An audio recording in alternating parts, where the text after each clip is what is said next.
फैगौ 30 जुलाइ खालि क'क्राझारनि साय स्टेडियामाव 133थि खेब एसिया हादोरमानि बयनिख्रुइबो गोजामसिन दुरुन काप बियो जानो थांगासिनो दङ आरो बेनि थाखाय जोङो फोथार बानायनाय बा बायदिसिना खामानि जिखिनि जोङो मावनांगौ दङ गासिबो जोंहा प्राय जोब्बाय। जोंहा 30 जुलाइ खालि माखासे हारिनि कालचारेल बा हारिमुवारि दिन्थिफुंनायबो जागोन जेराव जोङो गिबि खेबनि थाखाय डिमासाफोरनि जि मोसानाय बेखौबो जोङो दिन्थिफुंनो थाखाय आखायाव लानाय जादों। बेनि जि रिहार्सल खालामनाय बेयो सोलिगासिनो आरो बे टुर्नामेन्टखौ जाहाथे जोङो गोग्गोमै बा मोजाङै जों खुंफुंसारनानै हरनो हायो बिनि थाखाय जोङो जायगायाव मोनसे कमिटि दानानै लादों आरो बे कमिटिनिनो दिनै जोङो जि मावखुलि जों बेखौ बेखेवनाय जादों आरो बे मावखुलियाव जिरायनानै जोंनि बिभिन्न दालाइ कमिटिफ्रा गाव गावनि माखासे प्लेनिंखौ खालामगोन जाहाथे बे टुर्नामेन्टखौ मोजाङै खुंफुंसारनानै हरनो हायो बेनि प्लेनिंखौ खालामगोन आरो बेखौ जों दिनै बेखेवनाय जाहैबाय। बयबो मिथिगौ बे टुर्नामेन्टआव गासै मोनब्रै गोहोगोरा एबा गोख्रों दोलोआ बाहागो लागोन।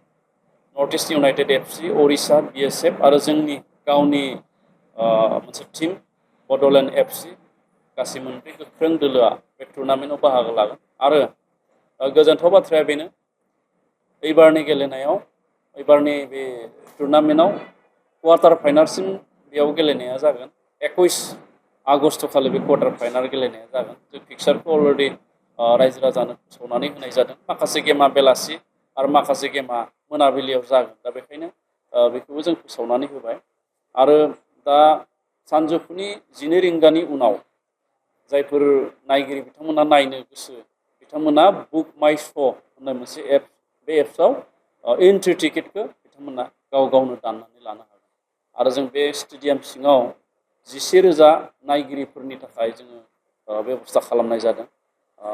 टिकेटनि रेटखौ जों बानायनाय जादों VIPफोरनि थाखाय 500 आरो खोला जि स्टेन्ड दङ बेयाव 180, साहा जि स्टेन्ड दङ बेयावबो 180 आरो सानजाहा जि स्टेन्ड दङ बेयाव 240 रांजों खालामनाय जादों। दा बयबो बुक माइ श' बेयाव थांनानै गावबा गावनि टिकेटखौ बिथांमोना दाननानै लानो हायो। दा गोजोनथाव बाथ्राबाव बे बाराव अखा बांखानिफ्राय जोङो जेबो साननांगौ गैया मानो होनना बुङोब्ला जोङो फोथारखौ अन्थाइ बालाजों जोङो जिबायदि फिफा स्टेन्डार्डनि बानायनांगौ बिदि जोङो बानायनानै दोननाय जाबाय। जेसेबां अखा हायोब्लाबो थांनाय बोसोरनि बायदि बेवहाय हाब्रु जानायनि जेबो चान्स गैया आरो गोबाङानो जोंखौ फन खालामदों बा गोबाङानो बुंदों ससियेल मिडियायाव माखासेया बुंदों थांनाय बोसोरनि बायदि जाहाथे टिकेटखौ लानानै बिदि जेबो गावजों गाव दावराव दावसि जाहाथे दाजाथों आरो बिनि थाखायनो जोङो टिकेटखौ अफलाइनाव जोङो दाननायनि जेबो बेबस्था खालामनाय जायाखै गासैबो टिकेटखौ अनलाइनावनो जोङो खालामनाय जागोन।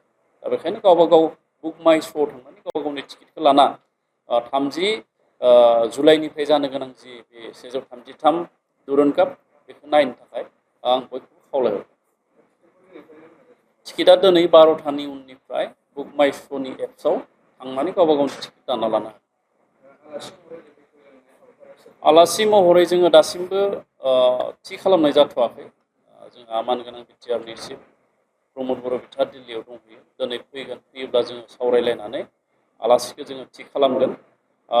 बयबो मोनसे खोथाखौ बुंलायसोदों नर्थ इस्ट इउनाइटेड एफसिनि बिगोमा फिल्म एक्टर जन आब्राहाम बिथाङा फैगोन होनना आरो बिथाङा फैगोनना 100% रोखा नाथाय माब्ला फैगोन बे खालारखौ जोङो होनो हायाखै। बिथाङा जायखिजाया मोनसे गावनि खेल थाखालि बिथाङा फैगोन। दा बेखायनो बिथाङा जा खालि फैगोन जि खालार खालि फैगोन बे खालि जोङो सानसे साननैनि आवगायनो जोङो रायजोफोरनो फोरमायनानै होगोन जे जन आब्राहामा बे खालि फैगोन होनना नाथाय तारिखखौ जों दासिमबो फिक्स मोनथ'वाखै नाथाय फैगोना 100% रोखा जानानै